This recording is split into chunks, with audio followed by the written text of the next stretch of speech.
여러분, 은퇴 후 매달 통장에 200만 원씩 자동으로 들어온다면 어떨까요? 연금만으로는 부족하고 그렇다고 아르바이트를 하기엔 체력적으로 부담스러우신가요? 오늘 제가 소개해드릴 내용은 바로 잠자는 동안에도 돈을 벌어다주는 수익형 부동산 투자입니다. 실제로 제 주변에 한 분은 3억으로 시작해서 지금 매달 250만 원의 월세 수입을 받고 계십니다. 많은 분들이 주식이나 펀드에 투자하지만 변동성 때문에 잠을 설치곤 하죠. 하지만 오늘 말씀드릴 방법은 훨씬 안정적이고 예측 가능한 수익 구조를 가지고 있습니다. 특히 50대, 60대 분들께 이 방법이 왜 효과적인지, 그리고 어떻게 시작해야 하는지 처음부터 끝까지 상세하게 알려드리겠습니다. 마지막까지 시청하시면 여러분도 충분히 실천할 수 있는 구체적인 노하우를 얻어가실 수 있을 겁니다. 영상이 도움이 되셨다면 구독과 좋아요 버튼 꼭 눌러주세요. 여러분의 작은 관심이 더 좋은 콘텐츠를 만드는 큰 힘이 됩니다. 알림 설정까지 해두시면 새로운 재테크 정보를 가장 빠르게 받아보실 수 있습니다. 1달락 왜 지금 수익형 부동산인가? 자, 그럼 본격적으로 시작해보겠습니다. 먼저 왜 수많은 투자 방법 중에서 수익형 부동산이 은퇴를 준비하시는 분들에게 특히 적합한지부터 말씀드리겠습니다. 첫 번째 이유는 현금 흐름의 안정성입니다. 주식은 어떤가요? 오늘 100만 원 벌었다가 내일 150만 원 잃을 수도 있습니다. 매일매일 시세를 확인하면서 스트레스를 받게 됩니다. 하지만 수익형 부동산은 다릅니다. 임대차 계약을 맺으면 최소 1년, 보통 2년 동안은 매달 정확히 같은 금액이 통장으로 들어옵니다. 이게 얼마나 큰 심리적 안정감을 주는지 아시나요? 은퇴 후 생활비 계획을 세울 때 이보다 확실한 게 없습니다.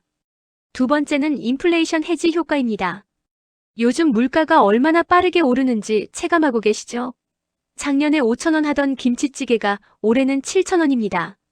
그런데 은행 예금 이자는 고작 연 34% 수준입니다. 실질적으로는 돈의 가치가 떨어지는 겁니다. 하지만 부동산은 다릅니다. 물가가 오르면 자연스럽게 임대료도 올라갑니다. 제가 아는 한 상가 주인분은 5년 전에 월세 100만 원을 받았는데 지금은 같은 자리에서 150만 원을 받고 계십니다. 특별히 무언가를 한 것도 아닌데 자동으로 수익이 증가한 거죠. 이것이 바로 부동산이 가진 인플레이션 방어력입니다. 세 번째는 레버리지 활용 가능성입니다. 쉽게 말해 은행 대출을 이용할 수 있다는 뜻입니다. 예를 들어볼까요? 여러분이 2억 원을 가지고 계신다고 가정하겠습니다. 이 돈으로 주식을 사면 2억어치만 살 수 있습니다. 하지만 부동산은 다릅니다. 2억을 가지고 있으면 은행에서 2억을 더 빌려서 4억짜리 물건을 살 수 있습니다. 물론 이자를 내야 하지만 잘 계산하면 이자를 내고도 수익이 남습니다. 실제로 많은 성공한 부동산 투자자들이 이 방법을 활용합니다. 내 돈 5천만 원으로 2억짜리 오피스텔을 사서 월세 100만 원을 받는 거죠. 대출 이자로 50만 원을 내도 50만 원이 순수익입니다. 이게 바로 레버리지의 마법입니다. 네 번째는 실물 자산의 안정성입니다. 주식 투자를 하다 보면 가끔 이런 생각이 듭니다. 내가 가진 게 뭐지? 그냥 화면 속 숫자 아닌가? 회사가 망하면 내 주식도 휴지 조각이 됩니다. 하지만 부동산은 다릅니다. 내가 직접 만져볼 수 있고 눈으로 확인할 수 있는 실물 자산입니다. 설령 경제 위기가 와도 건물이 사라지지는 않습니다. 가격이 일시적으로 떨어질 수는 있어도 장기적으로는 회복되는 경향이 있습니다. 특히 입지가 좋은 곳은 더욱 그렇습니다. 이런 심리적 안정감이 은퇴 후 투자에서는 매우 중요합니다. 다섯 번째는 세제 혜택입니다.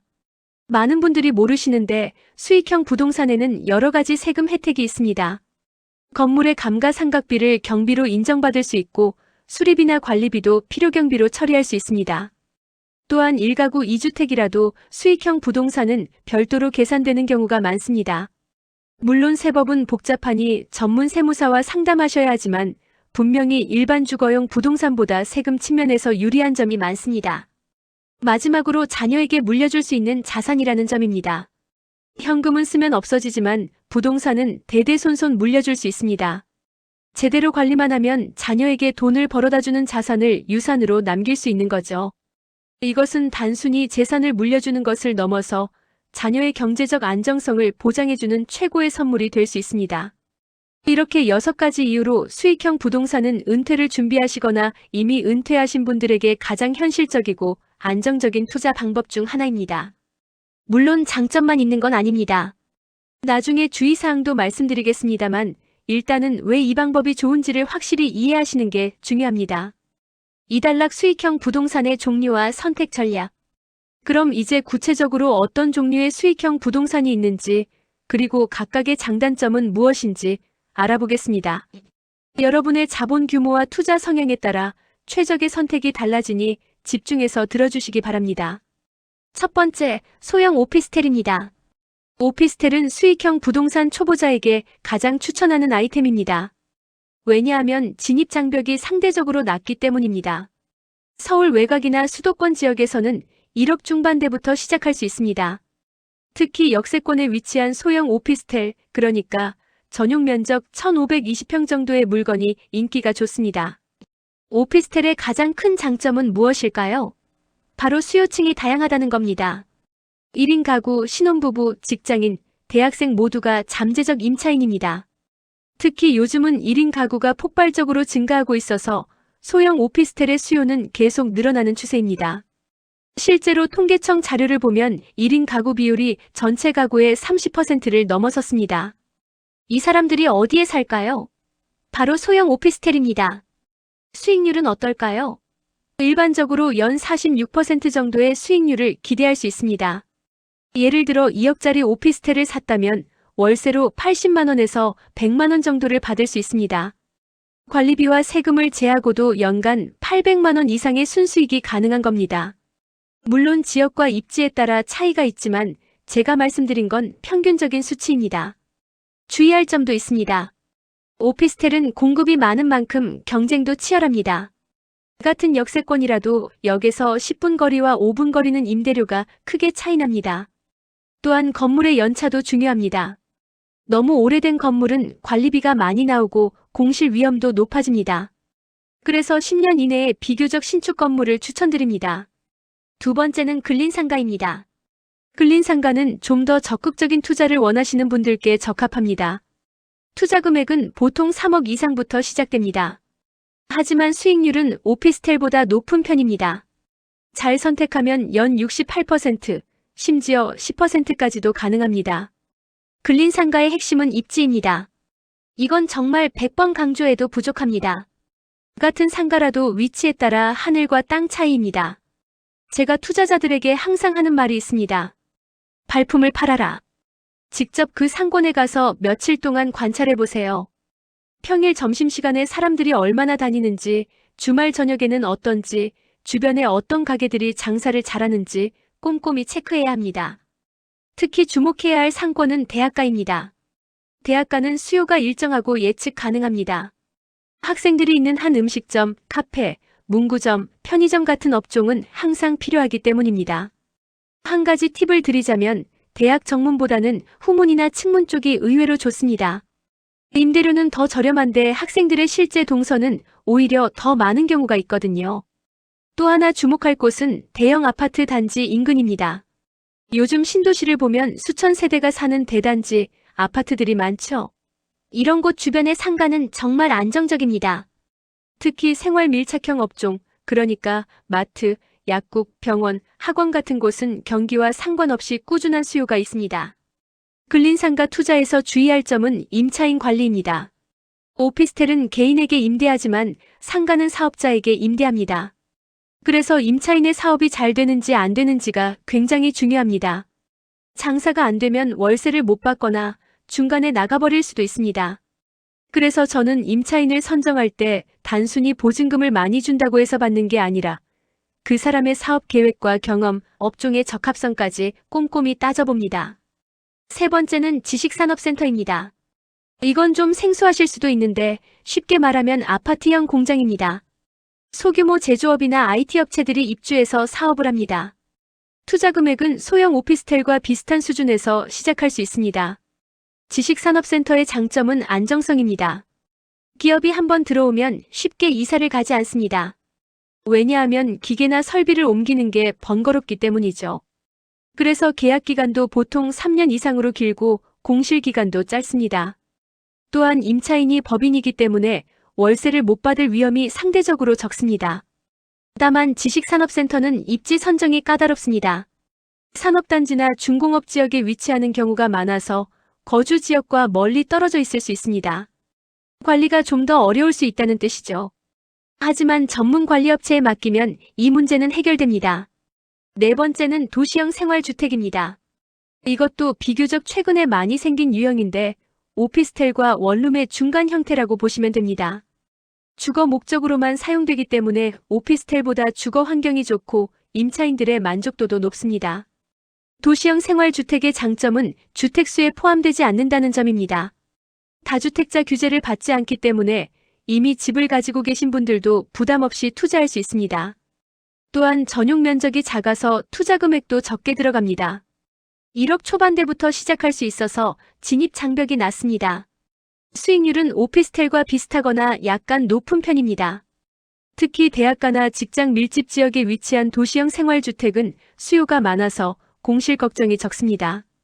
학생이나 사회초년생들이 주요 타깃이기 때문에 2030대 인구가 많은 지역에 투자하시면 좋습니다. 자, 이렇게 4가지 주요 유형을 살펴봤습니다. 그럼 어떤 걸 선택해야 할까요?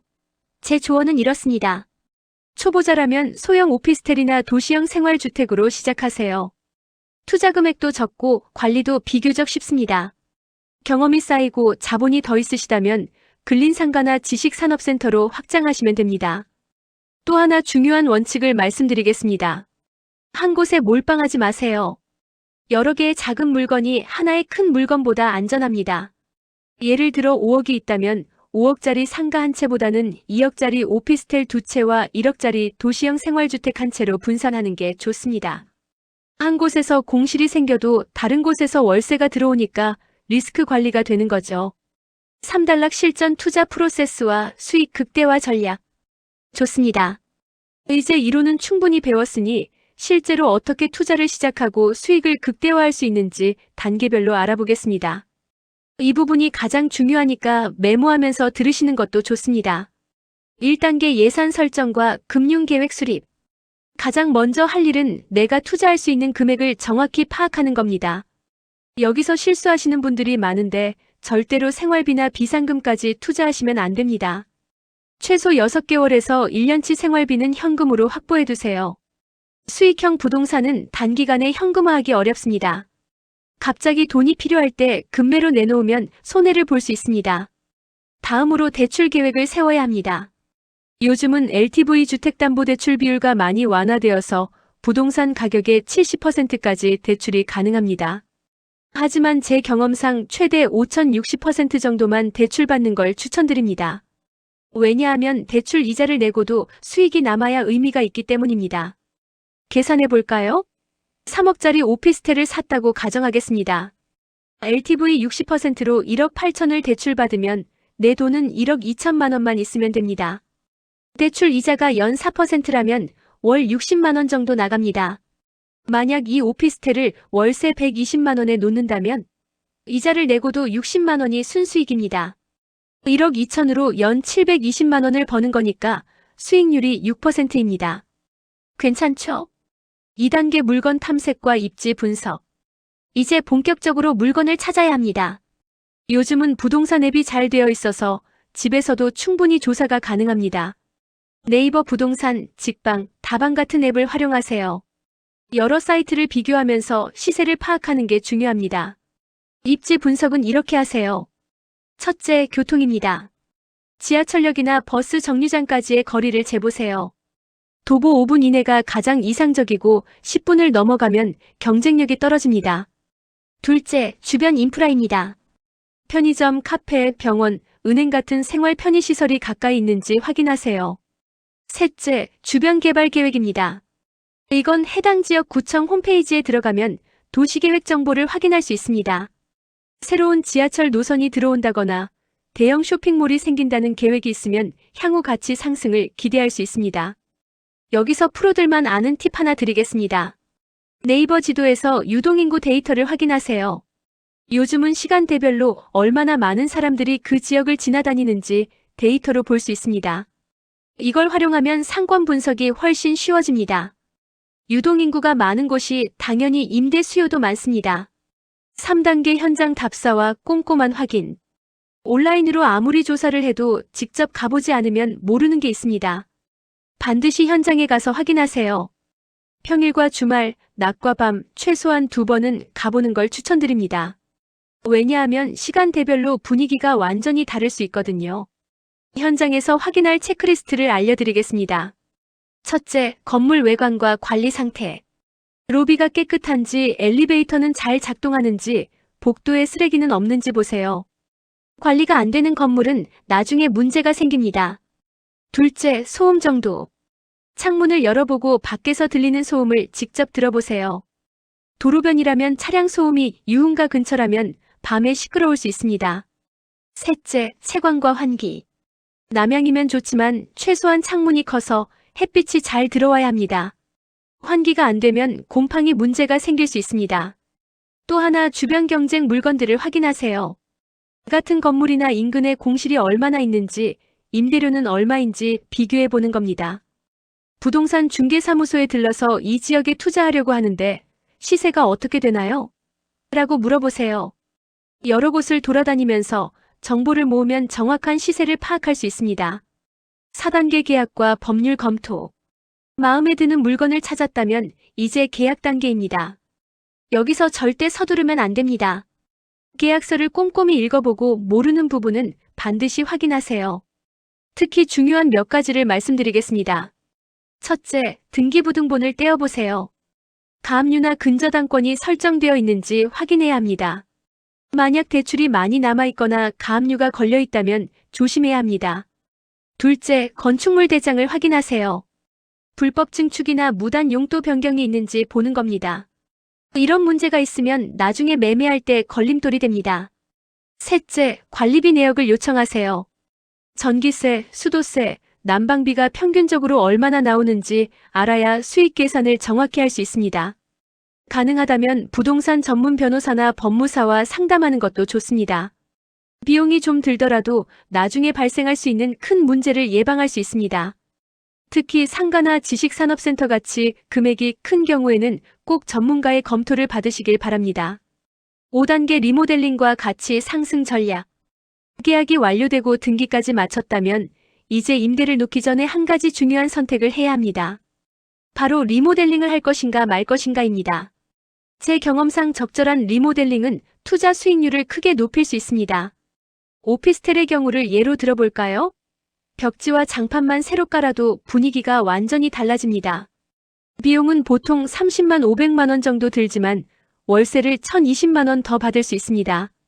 1년이면 투자비를 회수하고 그 다음부터는 순수익이 늘어나는 거죠. 특히 주방이나 화장실 같은 물을 쓰는 공간은 깨끗해야 임차인들이 선호합니다. 싱크대를 교체하거나 타일을 새로 붙이는 것도 고려해 볼 만합니다. 상가의 경우는 좀 다릅니다. 임차인이 본인의 업종에 맞게 인테리어를 하는 경우가 많아서 오히려 기본 구조만 깔끔하게 해두는 게 좋습니다. 전기 용량이 충분한지, 배관 상태는 괜찮은지 이런 기본적인 부분만 점검해도 충분합니다. 다만 화장실이나 공용 공간은 깨끗하게 정리해두는 게 좋습니다. 여기서 또 하나의 팁. 리모델링을 할 때 최신 트렌드를 반영하세요. 요즘 젊은 세대들은 어떤 걸 선호할까요? 첫째, 깔끔한 화이트 톤. 화려한 인테리어보다는 심플하고 모던한 스타일을 좋아합니다. 둘째, 수납 공간. 아무리 작은 공간이라도 수납이 잘 되어 있으면 만족도가 높습니다. 셋째, 무선 인터넷과 충분한 콘센트. 요즘은 모든 게 디지털이다 보니 이런 부분이 정말 중요합니다. 6단계 임차인 모집과 계약 관리. 자, 이제 드디어 임대를 놓을 차례입니다. 임차인을 어떻게 모집하느냐가 공실 기간을 좌우합니다. 요즘은 온라인 플랫폼이 잘 되어 있어서 직방, 다방, 네이버 부동산에 매물을 올리면 금방 연락이 옵니다. 사진을 잘 찍는 게 중요합니다. 방이 넓어 보이게, 밝아 보이게 찍으세요. 가능하면 낮 시간에 햇빛이 잘 들 때 촬영하는 게 좋습니다. 임대료는 어떻게 책정해야 할까요? 주변 시세보다 약간 낮게 시작하는 것도 전략입니다. 예를 들어 시세가 100만 원인데 95만 원에 내놓으면 문의가 폭주합니다. 그 중에서 좋은 임차인을 선택할 수 있죠. 공실 기간을 한 달 줄이는 게 5만 원 깎아주는 것보다 이득입니다. 임차인을 선정할 때는 신용도를 확인하세요. 직장인이라면 재직증명서, 자영업자라면 사업자 등록증과 소득 증빙을 요청하는 게 좋습니다. 물론 너무 까다롭게 하면 임차인이 부담스러워할 수 있으니 적절한 선에서 확인하세요. 제일 중요한 건 이 사람이 계약 기간 동안 성실히 월세를 낼 수 있는가입니다. 계약서 작성 시 주의사항도 말씀드리겠습니다. 월세 납부일을 명확히 하세요. 보통 매월 1일이나 말일로 하는데 연체 시 가상금 조항도 넣어두는 게 좋습니다. 또한 중도 해지 시 위약금 조항도 포함시키세요. 임차인이 갑자기 나간다고 하면 새로운 세입자를 구하는데 시간이 걸리니까요. 7단계 지속적인 관리와 관계 형성. 계약이 끝났다고 해서 끝이 아닙니다. 오히려 이제부터가 진짜 시작입니다. 좋은 임대인 마이너스 임차인 관계를 유지하는 게 장기적으로 수익을 지키는 비결입니다. 정기적으로 연락하세요. 36개월에 한 번씩 불편한 점은 없으신가요? 라고 물어보는 것만으로도 임차인은 좋은 감정을 갖게 됩니다. 뭔가 고장이 났을 때 빨리 수리해주는 것도 중요합니다. 작은 문제를 방치하면 큰 문제로 이어질 수 있습니다. 예를 들어 수도꼭지에서 물이 조금 샌다고 방치했다가 나중에 누수로 이어지면 수리비가 몇백만 원씩 나올 수 있습니다. 또한 임차인이 계약갱신을 원할 때는 웬만하면 받아주는 게 좋습니다. 새로운 임차인을 구하려면 중개 수수료도 내야 하고 공실기간도 감수해야 합니다. 기존 임차인이 월세를 잘 내고 건물 관리도 잘하고 있다면 임대료를 조금 올리더라도 계약을 갱신하는 게 서로에게 이득입니다. 8단계 세금 신고와 절세 전략. 마지막으로 세금 문제입니다. 많은 분들이 이 부분을 소홀히 하시는데 제대로만 하면 상당한 절세 효과를 볼 수 있습니다. 월세 소득은 종합소득세 신고 대상입니다. 매년 5월에 종합소득세를 신고해야 하는데 이때 필요경비를 최대한 공제받는 게 중요합니다. 공제받을 수 있는 항목들을 알려드리겠습니다. 재산세, 종합부동산세, 취득세 같은 세금, 대출 이자, 수선비와 수리비, 관리비, 감가상각비 등입니다. 특히 감가상각비는 실제로 돈이 나가지 않는데도 경비로 인정받을 수 있어서 절세 효과가 큽니다. 여기서 중요한 포인트. 모든 지출을 영수증으로 받아두세요. 요즘은 전자세금 계산서나 카드 영수증으로 처리하면 자동으로 국세청에 등록됩니다. 현금으로 지출하는 경우에도 반드시 영수증을 받아서 보관하세요. 나중에 세무조사를 받을 때 증빙 자료가 됩니다. 또 하나 주택임대사업자 등록을 고려해보세요. 일정 요건을 갖추면 세금 감면 혜택을 받을 수 있습니다. 다만 이건 경우에 따라 유불리가 다르니까 세무사와 상담해서 결정하시는 게 좋습니다. 수익 극대화 전략 정리. 지금까지 말씀드린 8단계를 잘 따라하시면 기본적인 수익은 확보할 수 있습니다.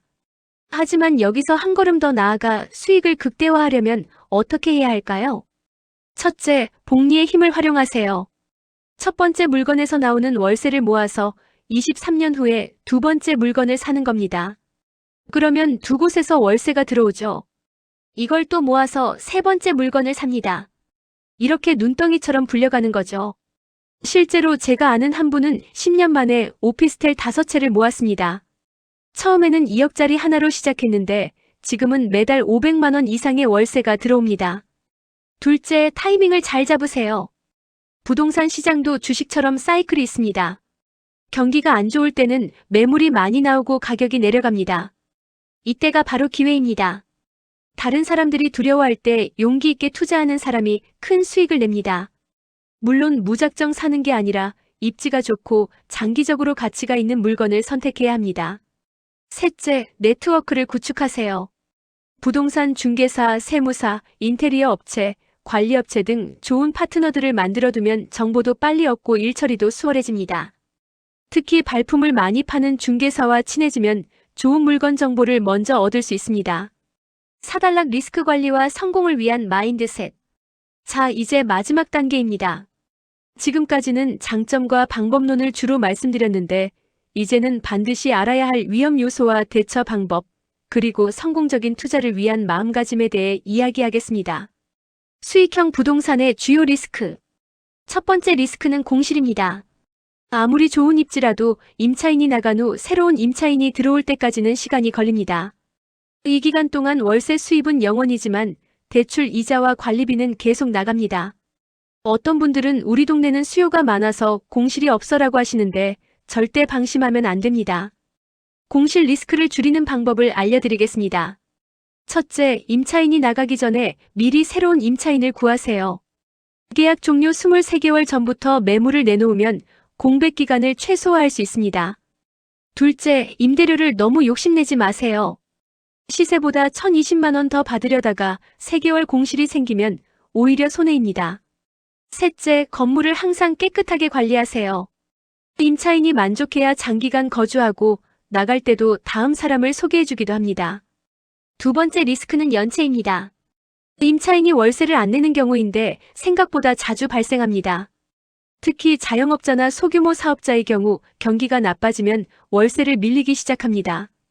한두 달은 기다려줄 수 있지만 계속 쌓이면 큰 문제가 됩니다. 연체 리스크 대응법입니다. 첫째, 보증금을 적정 수준으로 받으세요. 월세의 10배 정도가 적당합니다.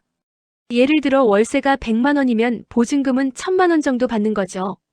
이러면 설령 연체가 발생해도 보증금에서 차감할 수 있습니다.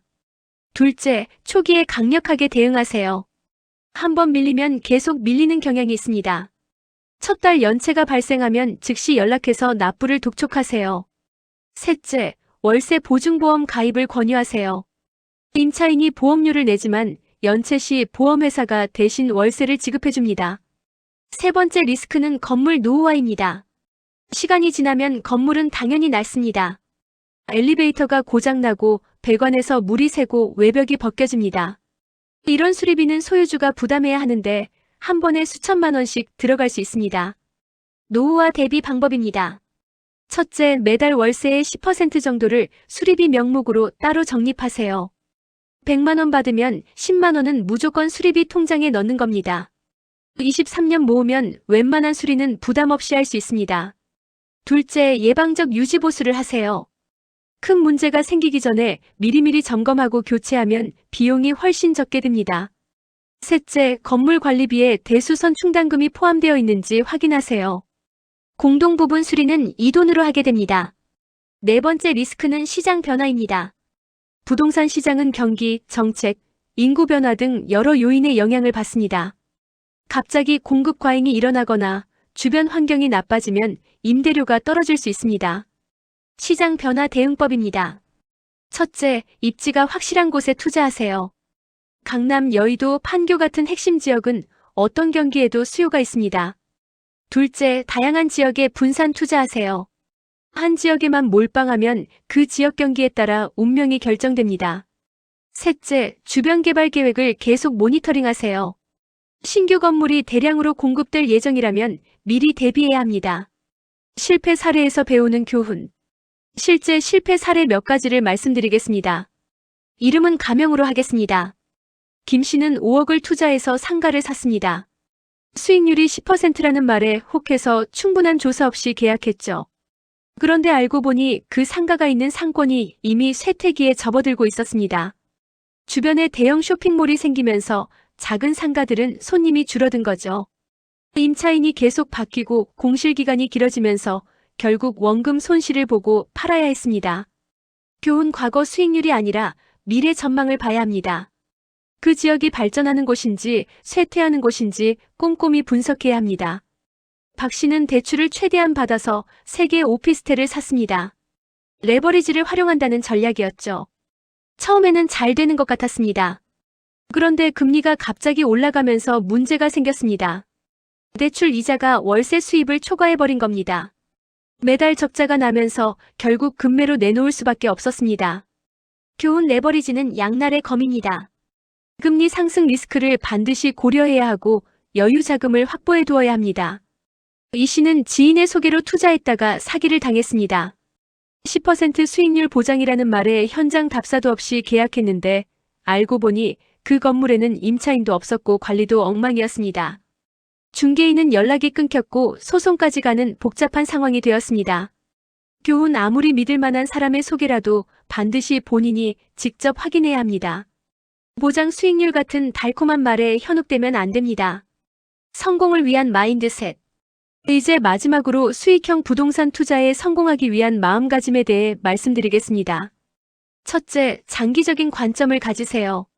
수익형 부동산은 단타가 아닙니다. 최소 5년, 길게는 10년 이상을 보고 투자해야 합니다. 처음 12년은 시행착오도 있고 수익률도 기대에 못 미칠 수 있습니다. 하지만 시간이 지나면서 노하우가 쌓이고 임대료도 올라가고 건물 가치도 상승합니다. 조급해하지 마세요. 둘째, 지속적으로 공부하세요. 부동산 시장은 계속 변합니다. 새로운 정책이 나오고 새로운 지역이 뜨고 새로운 투자 기법이 생깁니다. 책도 읽고 유튜브도 보고 세미나에도 참석하면서 최신 정보를 계속 업데이트해야 합니다. 제가 추천하는 방법은 성공한 투자자들의 책을 읽는 겁니다. 그들이 어떻게 시작했고 어떤 실수를 했고 어떻게 극복했는지 배울 수 있습니다. 셋째, 원칙을 지키세요. 투자할 때 본인만의 기준을 정하세요. 예를 들어 역에서 도보 10분 이내, 건물 연차 15년 이하, 수익률 최소 5% 이상 같은 기준을 세우고 이 기준에 맞지 않으면 아무리 좋은 조건이어도 포기하는 겁니다. 원칙 없이 감정적으로 투자하면 실패할 확률이 높습니다. 넷째, 네트워크의 중요성을 인식하세요. 혼자서 모든 걸 다 할 수는 없습니다. 좋은 중개사, 신뢰할 수 있는 세무사, 실력 있는 인테리어 업체, 이런 파트너들이 있어야 성공할 수 있습니다. 또한 같이 투자하는 사람들과 정보를 공유하면서 배우는 것도 중요합니다. 요즘은 온라인 커뮤니티도 많으니까 적극적으로 참여해보세요. 다섯째, 실행력이 가장 중요합니다. 아무리 많이 공부하고 계획을 세워도 실행하지 않으면 의미가 없습니다. 처음에는 두렵습니다. 큰돈이 들어가는 일이니까요. 하지만 완벽한 타이밍은 없습니다. 어느 정도 준비가 되었다고 판단되면 과감하게 시작하세요. 첫 번째 투자가 가장 어렵습니다. 한번 해보면 그 다음부터는 훨씬 수월해집니다. 은퇴 후 삶의 질을 높이는 투자. 마지막으로 한 말씀만 더 드리겠습니다. 수익형 부동산 투자는 단순히 돈을 버는 수단이 아닙니다. 은퇴 후 삶의 질을 높이고 자유를 얻는 방법입니다. 매달 통장에 월세가 들어온다는 건 단순히 돈이 생긴다는 의미를 넘어섭니다. 내가 일을 안 해도 생활할 수 있다는 심리적 안정감을 줍니다. 이 안정감은 삶의 질을 크게 향상시킵니다. 하고 싶은 취미 생활도 하고 자녀들에게 용돈도 주고 여행도 자유롭게 갈 수 있습니다. 돈 때문에 스트레스 받지 않고 진정으로 하고 싶은 일을 하면서 살 수 있습니다. 또한 자산을 늘려가는 과정 자체가 재미있습니다. 첫 번째 물건을 사고 두 번째 물건을 사고 포트폴리오가 확장되는 걸 보는 재미가 있습니다. 이것은 단순한 재테크를 넘어서 하나의 사업이고 자기 개발입니다. 실제로 많은 은퇴자분들이 수익형 부동산 투자를 통해 새로운 삶의 목표와 보람을 찾고 계십니다. 제가 아는 한 분은 65세에 처음 오피스텔 투자를 시작하셨습니다. 주변에서는 이제 뭐하러 그런 걸 하냐고 말렸지만 본인은 확신이 있었습니다. 5년이 지난 지금 그분은 3개의 오피스텔을 소유하고 계시고 매달 400만 원의 월세를 받고 계십니다. 그분이 제게 이런 말씀을 하셨습니다. 이 나이에 다시 도전하고 성장하는 느낌이 너무 좋습니다. 그리고 무엇보다 아이들에게 경제적으로 부담을 주지 않고 독립적으로 살 수 있다는 게 가장 큰 기쁨입니다. 여러분, 오늘 긴 시간 동안 수익형 부동산 투자에 대해 상세히 알아봤습니다. 처음에는 복잡하고 어렵게 느껴질 수 있습니다. 하지만 한 단계씩 차근차근 밟아가면 충분히 할 수 있습니다. 핵심을 다시 한번 정리하겠습니다. 첫째, 입지가 가장 중요합니다. 둘째, 본인의 자금 상황에 맞는 물건을 선택하세요. 셋째, 현장 답사와 꼼꼼한 확인은 필수입니다. 넷째, 레버리지는 신중하게 활용하세요. 다섯째, 공실과 연체 같은 리스크를 항상 대비하세요. 여섯째, 장기적인 관점에서 꾸준히 실행하세요. 은퇴는 끝이 아니라 새로운 시작입니다. 수익형 부동산 투자를 통해 경제적 자유를 얻고 풍요로운 노후를 보내시길 진심으로 응원합니다. 지금 당장은 막막하고 어렵게 느껴지더라도 첫걸음을 떼는 순간부터 모든 게 시작됩니다. 오늘 제가 드린 정보를 바탕으로 여러분만의 투자 계획을 세워보세요. 주변 지역을 답사하고 부동산 앱을 둘러보고 중개사무소에 들러서 상담받아보세요. 그렇게 작은 실천들이 모여서 큰 자산을 만들어갑니다. 영상이 도움이 되셨다면 꼭 구독과 좋아요 부탁드립니다. 그리고 댓글로 여러분의 투자 경험이나 궁금한 점을 남겨주세요. 가능한 한 모든 질문에 답변 드리도록 하겠습니다. 다음 영상에서는 실제 성공 사례와 구체적인 지역별 투자 전략에 대해 더 깊이 다뤄보겠습니다. 여러분의 성공적인 투자를 진심으로 응원합니다. 감사합니다.